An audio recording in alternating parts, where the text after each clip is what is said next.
Hey everybody, Marisa here from She Knows Crypto. We had to take a break last week from the crypto cocktail hour, but we're back with this week's news roundup.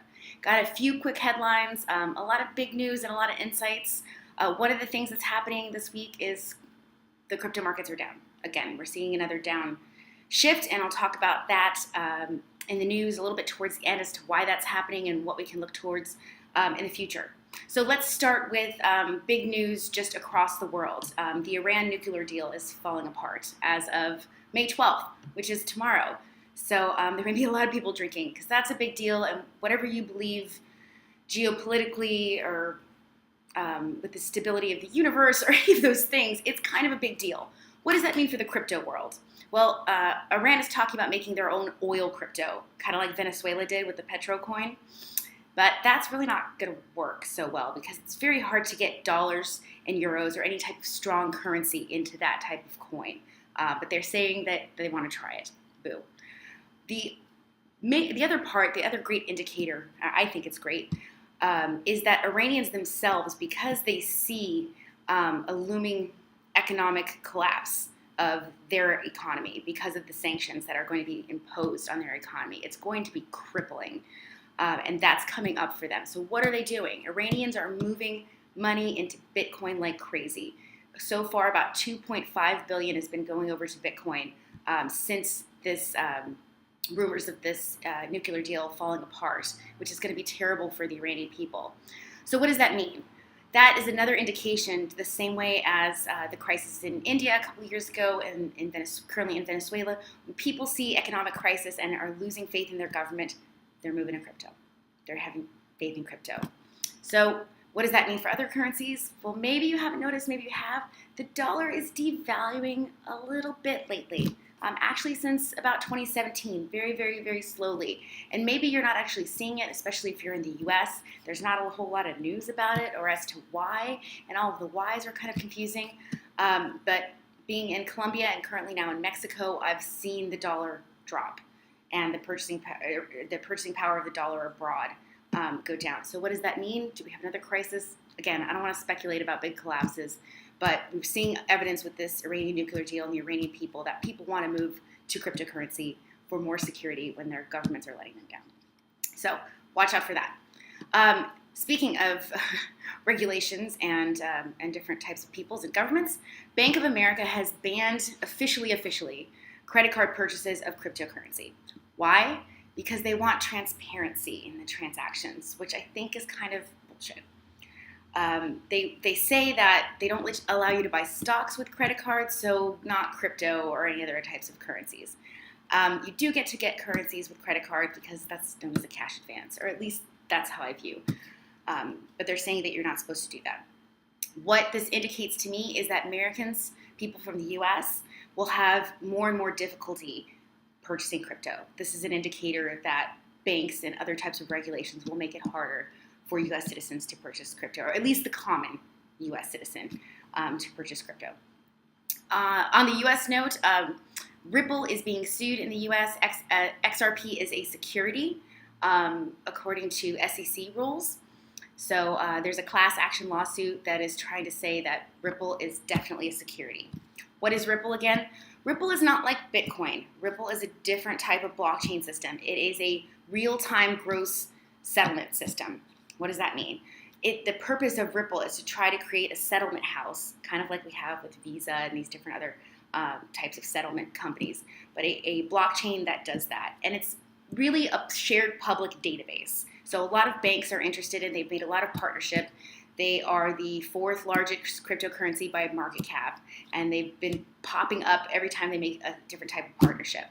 So does Ripple satisfy the Howey test? The Howey test is a Supreme Court decision that was made back in the 1940s to determine whether or not something is a security under securities law. And essentially what that means is it's a security if somebody is investing in it and expects profit. So is Ripple a security according to this Howey test? I'm going to be bold and say all ICOs are basically securities according to this Howey test. Who's buying an ICO not expecting any profits? Well, I mean, I kind of donated to a couple ICOs. I won't name any of them. But most people that are buying ICOs and buying these tokens are expecting profits. Am I saying that I want the US to come in and regulate all the cryptocurrency market? No. But maybe we should update this Howey test. Maybe the US government needs to create a different law, different legislation, or just stay the heck out of it, in my opinion. But using this Howey test, a law that was created by a Supreme Court decision in the 1940s, and trying to apply it to cryptocurrency is total shit. But to the letter of the law, yeah, I really think all ICOs are securities according to a 1940s Supreme Court ruling, based on, are you investing expecting profits? So with this news, Ripple is down 30%, and keep an eye on it because it's going to be interesting to see what the SKC says about Ripple and if more people come forward to sue them as a security. Really quickly, Ethereum had a summit this past week, and the attendees of the Ethereum summit promised or committed to taking better steps towards governance, rules of governance, policy of governance over the entire Ethereum consortium platform. So why does that matter? They're promising. They didn't say they were doing anything. But a lot of people wonder with Ethereum and a lot of these other, Bitcoin as well, who's driving? We get in Litecoin, all these bigger coins. Who's making these decisions, these fork decisions? It just turns into a battle and it turns into drama, just like it was last fall. And that affects the price. So how does this governance thing work? And who's in charge? So the people that were there were major stakeholders, big organizations of miners, Parity, which is the Ether client, or one of the bigger Ether clients. What I mean by client, I mean the interface that I guess people that program Ethereum use. Like an email client would be Microsoft Outlook. So Parity is a client to use and program on Ethereum. So yeah, we want to see more trends at looking towards governance. As these things get bigger and bigger and actually decentralized apps start launching and working and disrupting, we need to know that somebody's driving and that there are policies in place as far as the larger, broader Ethereum platform. The last big news is 8,200 Bitcoins moved from the Mt. Gox account. So 8,200 Bitcoins, a lot of Bitcoin, a lot of money. And that's why we're seeing, or at least that's what some are claiming, that's why we're seeing the dip in Bitcoin and then most of the other coins as cryptocurrency markets tend to follow Bitcoin. So we're seeing a drop in the cryptocurrency markets. Why is this happening? So if you remember, Mt. Gox was 2014, a bunch of Bitcoins were hacked out of this exchange. A lot of Bitcoins were hacked out of this exchange, about 800,000, if I remember, Bitcoins were hacked out. So a court order of one of the trustees asked them to sell 200,000 Bitcoins due to this bankruptcy and this whole scandal. So what did they do? They moved a few thousand. Any large movement like that shifts the market, shifts the volatility. Why? Because Bitcoin is a bearer instrument. Bearer, like a holder, somebody that bears something, they hold them, as opposed to a registered type of instrument, like a stock, where someone keeps a record. Like, I actually physically hold the stock, but it's yours, and I'm going to keep it in the book that it's yours. Can't do that with Bitcoin and cryptocurrencies, and that's kind of a problem.